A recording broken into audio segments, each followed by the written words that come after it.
Abraham ने उस स्थान का नाम यहोवा यीरे रखा। इसके अनुसार आज तक भी कहा जाता है कि यहोवा के पहाड़ पर उपाय किया जाएगा। उत्पत्ति उसका 22वां अध्याय और 14वां पद। प्रिय मित्र, प्रभु यीशु के मीठे और मधुर नाम में आपको मसीही नमस्कार। क्या आप जानते हैं, हमारा परमेश्वर मेरी और आपकी चिंता करता है और वो हमारे लिए उपाय करता है। इब्राहिम हमारे और आपके लिए उदाहरण है कि किस तरह हमें विश्वास की यात्रा का आरंभ करना है और किस तरह हमें विश्वास की यात्रा को करना है। विश्वास की यात्रा का आरंभ होता है परमेश्वर पर भरोसा रखने से। परमेश्वर ने जब इब्राहिम को बुलाया तब वो एक सुरक्षित स्थान पर रहता था, लेकिन उसने परमेश्वर की आवाज को सुना और जैसा परमेश्वर ने उसे करने को कहा उसने वैसा ही किया। परमेश्वर के पीछे चलना आसान नहीं होता है। जब अब्राहम उस स्थान को जहाँ पे वो रहता था वहां से उठ करके परमेश्वर की आवाज को सुन करके उसके पीछे चलने लगा तो उस समय आसान नहीं रहा होगा। मैं चाहता हूँ मेरे प्रियो, उन समयों के बारे में सोचें जब उसे परमेश्वर की आवाज, उसका कोई प्रकाशन ना दिखाई ना सुनाई देता होगा, लेकिन अब्राहम फिर भी विश्वास की यात्रा में अग्रसर रहा।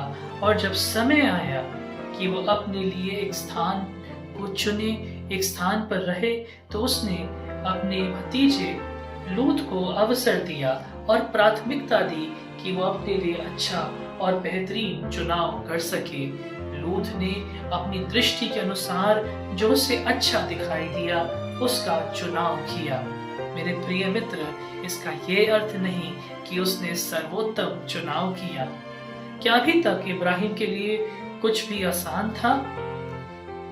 इसके अलावा उनकी परेशानियों में अगर हम देखें तो इब्राहिम और साराय के पास संतान नहीं थी, और इससे भी बुरी बात यह है कि वो दोनों बुजुर्ग थे।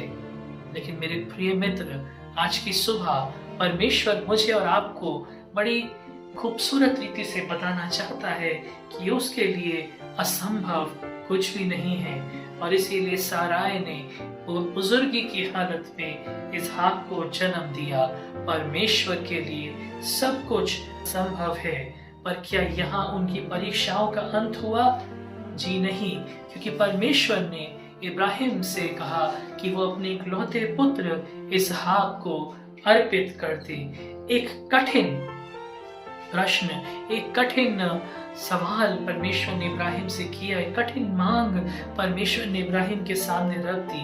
मैं चाहता हूँ क्षण भर के लिए कि आप इब्राहिम की मनोदशा सोचें। क्या उसके जीवन में संदेह नहीं आया होगा?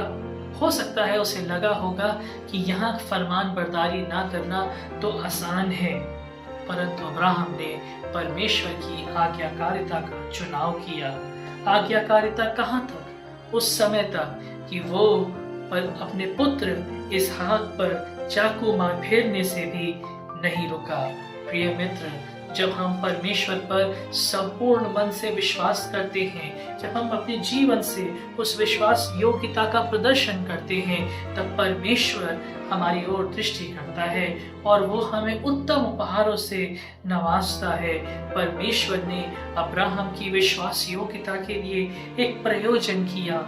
झाड़ी में से उसने एक मेमने का प्रबंध किया, और जब उसके अपने पुत्र की बारी आई तब उसने कोई मेमना नहीं भेजा, परंतु उसने अपने पुत्र को संसार में इसलिए भेजा ताकि वो मेरा और आपका स्थान क्रूस पर ले ले। और इसीलिए क्रूस पर से प्रभु यीशु ने पुकार करके कहा, ए बाप तूने मुझे क्यों छोड़ दिया? इब्राहिम ने इस अनुभव के बाद परमेश्वर को यहोवा यीरे के रूप में अनुभव किया।